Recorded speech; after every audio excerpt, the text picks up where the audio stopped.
ಎಲ್ಲ exit poles NDA ಮೈತ್ರಿಕೂಟಕ್ಕೆ ಸ್ಪಷ್ಟ ಬಹುಮತದ ಸೂಚನೆಯನ್ನು ಕೊಟ್ಟಿದ್ದಾವೆ. ಈಗಾಗಲೇ ಮತದಾರರು ಬರೆದಿರುವಂತಹ ಭವಿಷ್ಯ ಮತಪೆಟ್ಟಿಗೆಯಲ್ಲಿ ಭದ್ರವಾಗಿದೆ. 14ನೇ ತಾರೀಕಿಗೆ ಓಪನ್ ಆಗುತ್ತೆ EVM ಬಾಕ್ಸ್ಗಳು. ಅದರಲ್ಲಿ ಅಭ್ಯರ್ಥಿಗಳ ಭವಿಷ್ಯ ನಿರ್ಧಾರ ಆಗುತ್ತೆ. ಆದರೆ ಎಕ್ಸಿಟ್ ಪೋಲ್ಗಳು 100ಗೆ 100% ಅದು ಪ್ರಕಟಿತ ಫಲಿತಾಂಶಗಳಾಗುತ್ತವೆ ಅಂತ ಹೇಳೋದಕ್ಕೆ ನಾನು ನಿಲ್ಲಿಲ್ಲ. ಆದರೆ ಒಂದು ಮುನ್ಸೂಚನೆ ಅಂತೂ ಸಿಗುತ್ತೆ ಯಾರು ಅಧಿಕಾರಕ್ಕೆ ಬರಬಹುದು ಅಂತ. ಎಸ್ ಚಂದ್ರಶೇಖರ್ ಸರ್ ಏನೋ ಹೇಳ್ತಾ ಇದ್ರಿ ಜಾತಿ ಬಗ್ಗೆ. ಅಲ್ಲ ಅದನ್ನೇ ನೋಡಿ, ಕಳೆದ ಬಾರಿ 2020 ಈ ರಿಸಲ್ಟ್ ಬರಬೇಕಿತ್ತು, 150 ಕ್ರಾಸ್ ಆಗಬೇಕಿತ್ತು.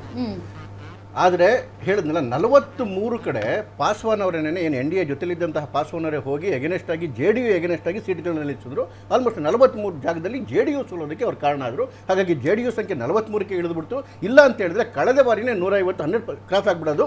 ಈ ಸರಿನೂ ಕೂಡ 150 ಕಂಫರ್ಟಬಲ್ ಕ್ರಾಸ್ ಆಗುತ್ತೆ. ಯಾಕೆಂತೇಳಿ ನೀವು ಯಾವುದೇ ಥರ ಈಕ್ವೇಷನ್ ನೋಡಿ, ನೀವು ಜಾತಿ ಈಕ್ವೇಷನ್ ಆದರೂ ನೋಡಿ, ಏನು ನೀವು ಫಾರ್ವರ್ಡ್ ಅಂತ ಹೇಳ್ತೀರಿ BJP ಜೊತೆಗೆ ಕೋರಿ ಮತ್ತು ಕುರ್ಮಿ ಸಮುದಾಯ EBCಗಳು, ನಿತೀಶ್ ಕುಮಾರ್ ಅವ್ರ ಜೊತೆಗೆ ಪಾಸ್ವಾನ್ LJP ಜೊತೆಗೆ ಮಾಂಜಿ ಅವ್ರದ್ದು ಅವರು ಎಕ್ಸ್ಟ್ರೀಮ್ಲಿ ಬ್ಯಾಕ್ವರ್ಡ್ ಮಹಾದಲಿತ ನಾನ್ ಜಾಟವ್ ಮತ್ತು ನಾನ್ ಪಾಸ್ವಾನ್ ಓಟ್ಗಳು ಏನು ಬಂದಿದೆ ಸುಮಾರು 10% ಬರ್ತದೆ. ಮಹಾದಲಿತರು ಮಾಂಜಿ ಜೊತೆಗೆ ಕುಶವಾಹಗಳು ಸುಮಾರು 7.5% ಇದ್ದಾರೆ ಅವ್ರದ್ದು. ಈ ಕಾಂಬಿನೇಷನ್ ನೋಡಿದ್ರೆ ಸುಮಾರು ಕ್ಯಾಸ್ಟ್ ಕಾಂಬಿನೇಷನ್ ನೋಡಿದ್ರು ಹತ್ತಿರ ಸುಮಾರು ಒಂದು 60% ಕಾಂಬಿನೇಷನ್ಗೆ ಹೋಗುತ್ತೆ.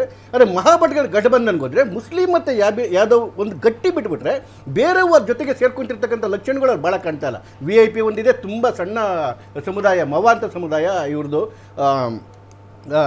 ಮುಖೇಶ್ ಸಹಾನಿ ಅವ್ರದ್ದು. ಅದೊಂದು ಬಿಟ್ಬಿಟ್ರೆ ಬೇರೆ ದೊಡ್ಡ ಕಾಂಬಿನೇಷನ್ಗಳು ಅಲ್ಲಿ ಕಾಣ್ತಾ ಇಲ್ಲ. ಎರಡನೇದು ಏನಂತ ಹೇಳಿದ್ರೆ ನೋಡಿ, ಆಗಲೇ ಹೇಳ್ತಾ ಇದ್ದೀರದವರೇ, ಪ್ರೋ ಇನ್ಕಂಬನ್ಸಿ ಮತ್ತು ಏನು ಆಂಟಿ ಇನ್ಕಂಬನ್ಸಿ ಯಾವ ಥರ ವೋಟ್ ಆಗುತ್ತೆ, ಅದೇ ರೀತಿ ಪಾಸಿಟಿವ್ ವೋಟಿಂಗ್ ಮತ್ತು ನೆಗೆಟಿವ್ ವೋಟಿಂಗ್ ಅಂತ ಆಗುತ್ತೆ. ಯಾವ ಪಕ್ಷ ಆಡಳಿತದಲ್ಲಿದೆ ಈ ಪಕ್ಷನೇ ಬರಬೇಕು ಅಂತ ಪಾಸಿಟಿವ್ ಆಗಿ ಒಂದೊಂದ್ಸರಿ ಓಟ್ ಬೀಳುತ್ತೆ. ಇಲ್ಲ ಯಾವುದೇ ಕಾರಣಕ್ಕೂ ಈ ಪಕ್ಷ ಬೇಡಪ್ಪ, ಬೇರೆ ಯಾವುದಾದ್ರು ಬಂದ್ಬಿಡ್ಲಿ ಪರವಾಗಿಲ್ಲ, ಇದನ್ನು ಕಿತ್ತಾಕಬೇಕು. ಫಾರ್ ಎಕ್ಸಾಂಪಲ್ ಅಸ್ಸಾಂ ಗಣ ಪರಿಷತ್ ಬಂದಾಗ ಅಸ್ಸಾಮಲ್ಲಿ ಆ ಥರ ಆಯಿತು. ಬೇರೆ ಪಾರ್ಟಿಗಳು ಹೆಸರನ್ನೇ ಕೇಳಿರಲಿಲ್ಲ. ಆದರೆ ಜನಕ್ಕೆ ಕಾಂಗ್ರೆಸ್ ಮೇಲೆ ಎಷ್ಟು ರೋಷ ಆಯ್ತು ಅಂದರೆ ಯಾವುದು ನೆಕ್ಸ್ಟ್ ಯಾವ ಪಾರ್ಟಿ ಕಾಣುತ್ತೆ ಹಾಕ್ಬಿಡ್ಬೇಕು ಅಂತ. ಎಕ್ಸಾಂಪಲ್ ಕರ್ನಾಟಕ ನೆಗೆಟಿವ್ ಇರ್ಬೋದು, ಅದು ನೆಗೆಟಿವ್ ವೋಟಿಂಗು ಆ ಥರ ಆಗುತ್ತೆ. ಇಲ್ಲಿ ನೋಡಿದ್ರೆ ಇಲ್ಲೇನಾಗುತ್ತೆ ಬಿಹಾರಲ್ಲಿ ವಿಚಿತ್ರ, ಈ RJD ಮೇಲೆ ಇವತ್ತು ಕೂಡ ನೆಗೆಟಿವ್ ವೋಟಿಂಗ್ ಇದೆ. ಯಾಕೆ ಅಂತ ಹೇಳಿದ್ರೆ ಅದು ಏನು ಅವ್ರು ಹಿಂದೆ ಅನುಭವಿಸ್ಬಿಟ್ಟಿದ್ದಿಲ್ಲ ಆ ಜಂಗಲ್ ರಾಜ್ಯದಲ್ಲಿ.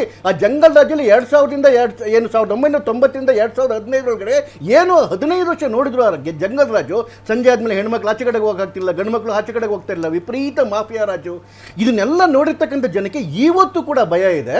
ಮತ್ತೆ ಎಲ್ಲಿ ಈ ಜಂಗಲ್ ರಾಜ್ ವಾಪಸ್ ಬಂದ್ಬಿಡ್ತೀನಿ ಅಂತಕ್ಕಂಥ ಭಯ ಭಾಳ ದೊಡ್ಡ ಮಟ್ಟದಲ್ಲಿ ಮೊದಲನೇದು. ಎರಡನೇದು, ನಿತೀಶ್ ಕುಮಾರ್ ಅವರು ಕೊಟ್ಟಿರ್ತಕ್ಕಂತಹ ಒಂದು ಅದ್ಭುತವಾದಂತಹ ಒಂದು ಮಾಡಲು. ಮೊದಲು ಯಾವ ಜಂಗಲ್ ರಾಜ್ ಅಂತಿತ್ತು ಅದನ್ನು ಇವತ್ತು ಸುಶಾಸನ್ ಬಾಬು ಅಂತ ಕರೀತಾರೆ ನಿತೀಶ್ ಕುಮಾರ್ ಅವ್ರನ್ನ.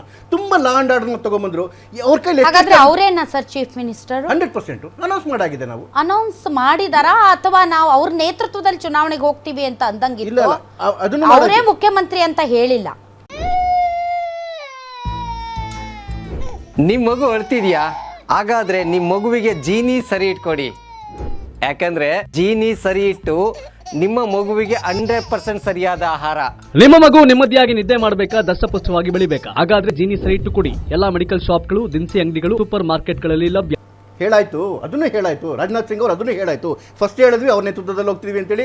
ಅದಾದಮೇಲೆ ಅಮಿತ್ ಶಾ ಅವರು ಹೋಗಿ ಅಲ್ಲಿ ಭಾಷಣ ಮಾಡಬೇಕಾದ್ರೆ ಅದನ್ನು ಭಾಳ ಸ್ಪಷ್ಟವಾಗಿದ್ದು, ಡೆಲ್ಲಿನಲ್ಲಿ ಮೋದಿ, ಈ ಬಿಹಾರದಲ್ಲಿ ನಿತೀಶ್ ಅವರು ಅಂತೇಳಿ. ಅದಾದಮೇಲೆ ರಾಜನಾಥ್ ಸಿಂಗ್ ಅವರು ಮಾತಾಡಬೇಕಾದ್ರೆ ನಾವು ಇವರೇನೇ CM ಕ್ಯಾಂಡಿಡೇಟ್ ಅಂತ ಹೇಳು ಆಗೋಯ್ತು. ಅಂದರೆ ಇವರೇ ಮುಂದೆ ಮುಖ್ಯಮಂತ್ರಿ ಆಗ್ತಾರೆ ಅಂತ ಹೇಳು ಆಗೋಯ್ತು. ಹಾಗಾಗಿ ನಮ್ಮಲ್ಲಿ ಯಾವುದೇ ಅನುಮಾನಗಳು, ಯಾವುದೇ ವ್ಯತ್ಯಾಸಗಳಿಲ್ಲ. ಮತ್ತೆ ಅವ್ರನ್ನ ಬದಲಾಯಿಸೋದಕ್ಕೆ ನಮಗೇನು ಕಾರಣಗಳು ಇಲ್ಲ. ಯಾಕೆಂತ ಹೇಳಿದ್ರೆ 20 ವರ್ಷ ಇವತ್ತು ನೋಡಿ, ಇಡೀ ಬಿಹಾರ್ ಎಲೆಕ್ಷನನ್ನು ದೊಡ್ಡ ಬದಲಾವಣೆ ತರ್ತಿರ್ತಕ್ಕಂಥದ್ದು ಎಷ್ಟು ಕಮ್ಯುನಿಟಿ ವೋಟ್ಗಳು, ಅದಕ್ಕಿಂತ ಹೆಚ್ಚಾಗಿ ವುಮನ್ ವೋಟ್ಗಳು. ನೋಡಿ, ಫಸ್ಟ್ ಫೇಸಲ್ಲಿ ಒಟ್ಟು 38 ಲಕ್ಷ ಅಡಿಷನಲ್ ವೋಟ್ ಆಯಿತು. ಲಾಸ್ಟ್ ಟೈಮ್ಗಿಂತ 38 ಲಕ್ಷ ಅಡಿಷನಲ್ ವೋಟು. ಅದರಲ್ಲಿ 20 ಲಕ್ಷ ಹೆಣ್ಮಕ್ಳು ವೋಟ್ಗಳು, ಮಹಿಳಾ ವೋಟ್ಗಳು. ಸೊ ಈ ಮಹಿಳಾ ವೋಟ್ಗಳಲ್ಲಿ ನಾನು ಆಗಲೇ ನೋಡ್ತಿದ್ದೆ, ಮ್ಯಾಟ್ರಿಕ್ಸ್ ನೋಡಿದೆ, ಇನ್ನೊಂದು ಪಲ್ಸ್ ಆಫ್ ಇಂಡಿಯಾ ನೋಡಿದೆ, 65ರಿಂದ 66% ಹೆಣ್ಮಕ್ಳು ಮಾಡಿದ್ದಾರೆ ಅಂತೇಳಿ ಅವರ ಊಹೆಗಳನ್ನ ಹೇಳ್ತಿರೋದು. ಅದರ ಅರ್ಥ ಮೋರ್ ದೆನ್ 50% ಅದು ಈಸಿಯಾಗಿ ಹೇಳ್ಬೋದು. ಅಂದರೆ ಹೆಣ್ಣು ಮಕ್ಕಳ ವೋಟ್ಗಳು irrespective of their community or caste, ಕೇವಲ ಗಂಡಸರು ಮಾತ್ರ ಕ್ಯಾಸ್ಟ್ ನೋಡ್ಬಿಟ್ಟು ಹಾಕಿದ್ದಾರೆ ಅಂತೇಳಿ ಈ ಹೆಣ್ಮಕ್ಳು ಜಾತಿಯನ್ನು ಬಿಟ್ಟು ಮತ್ತೆ ಏನು ಏಜ್ ಲಿಮಿಟ್ ಯುವತಿಯರಿರಲಿ ಅಥವಾ ದೊಡ್ಡವರಿರಲಿ ಎಲ್ಲ ಹೆಣ್ಮಕ್ಳನ್ನು ಕೂಡ ನಿತೀಶ್ ಅವರಿಂದಗೆ ಗಟ್ಟಿಯಾಗಿ ನಿಂತ್ಕೊಂಡಿದ್ದು. ಅದು ಇಡೀ ಏನು ಅಲಯನ್ಸ್ಗೆ ದೊಡ್ಡ ಪ್ರಮಾಣದಲ್ಲಿ ಆಗ್ತಿರೋದ್ರಿಂದ ಈ ಲ್ಯಾಂಡ್ ಸ್ಲೈಡ್ ವಿಕ್ಟರಿ ಆಗಲಿಕ್ಕೆ ಸಾಧ್ಯ ಆಗಿದೆ. Exactly, you are correct. But ಇದು ವಿಕ್ಟರಿಯಾಗಿ ಪರಿವರ್ತನೆ ಆಗಬೇಕು 14ನೇ ತಾರೀಕು. ಬಟ್ ಚಂದ್ರಶೇಖರ್ ಅವರು ಹೇಳಿದ ಹಾಗೆ ಸರ್, 1 ಕೋಟಿ ಮಹಿಳೆಯರಿಗೆ 10,000 ತಲುಪಿದೆ ಅನ್ನೋದಾದರೆ ಸರ್, ಆ ಪರಿವಾರದಲ್ಲಿ 4 ಜನ ಇದ್ದರೂ ಕೂಡ ಅಲ್ಲಿ 4 ಕೋಟಿ ಆಯಿತು. ಹೌದಲ್ಲ ಸರ್? ಖಂಡಿತವಾಗಿ 4 ಕೋಟಿ ಆಯಿತು. ಸೊ ಹೀಗಾಗಿ ಈ ಒಂದು ಲೆಕ್ಕಾಚಾರ ನೋಡಿದರೆ ಸರ್, ಈ ಏನು ನಮಗೆ ತುಂಬ ಅದ್ಭುತವಾದಂಥ ಪರ್ಫಾರ್ಮೆನ್ಸ್ ಆಗಲಿಕ್ಕೂ ಸಾಧ್ಯ ಇದೆ ಅಂತ ಅನ್ಸುತ್ತೆ. ಎಸ್ಪೆಷಲಿ ವುಮೆನ್ ಫ್ಯಾಕ್ಟರ್ ತಗೊಂಡ್ರೆ ಹೈಪೋಥೆಟಿಕಲಿ ಅದು ಆ ಥರನೂ ಆಗಬಹುದು. ಯಾಕಂದರೆ ಯಾವಾಗಲೂ ಮಹಾರಾಷ್ಟ್ರ ಚುನಾವಣೆಯನ್ನು ನಾವು ಗಮನಿಸಿದ್ವಿ. ಲಾಡ್ಲಿ ಬೆಹ್ನಾ ಅಥವಾ ಅವರು ಏನು ಯೋಜನೆ ಮಾಡಿ ಅವ್ರಿಗೆ ಹಣವನ್ನು ನೇರವಾಗಿ ಆಗ್ತಾ ಇದ್ರು, ಅದರಿಂದ ಇಂಪ್ಯಾಕ್ಟ್ ಇದ್ದೇ ಇದೆ. ಆ ಇಂಪ್ಯಾಕ್ಟ್ ಇಲ್ಲೂ ಕೂಡ 1% 2% ಹೆಚ್ಚಿಗೆ ಆಗಬಹುದು. ಆದರೆ ನಮಗಿರ್ತಕ್ಕಂತಹ ಭರವಸೆ ಏನು ಅಂದರೆ 20 ವರ್ಷಗಳಿಂದ ಏನು ಬದಲಾವಣೆ ಕಂಡಿಲ್ಲ.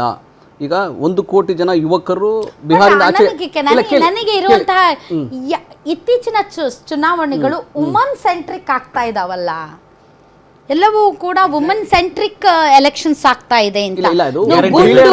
ಗುಂಡು ತುಂಡು ಮತ್ತು ಜಾತಿ ಇವೆಲ್ಲವನ್ನ ದಾಟಿ ವುಮೆನ್ ಸೆಂಟ್ರಿಕ್ ಅಂತಂದ್ರೆ ನಿಮ್ಮ ಭವಿಷ್ಯವನ್ನ ಮಹಿಳೆಯರೇ ಬರೀತಾರೆ.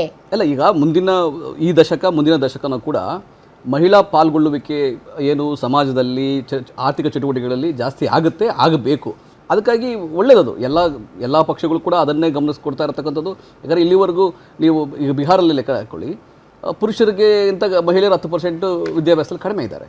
ಸೊ ಅವ್ರಿಗೆ ಒಂದು ಅವಕಾಶಗಳು ನೇರವಾಗಿ ಅವ್ರ ಕೈನಲ್ಲಿದ್ದು ಹಣ ಇದ್ದರೆ ಮಕ್ಕಳನ್ನು ಓದಿಸ್ಲಿಕ್ಕೆ, ಶಿಕ್ಷಣ ಕೊಡಲಿಕ್ಕೆ ಅದು ಆಗುತ್ತೆ. ಅದು ನಮ್ಮ ಸರ್ಕಾರಗಳು ಬಂದರೂ ಅದೇ ಕೆಲಸ ಮಾಡ್ತೀವಿ.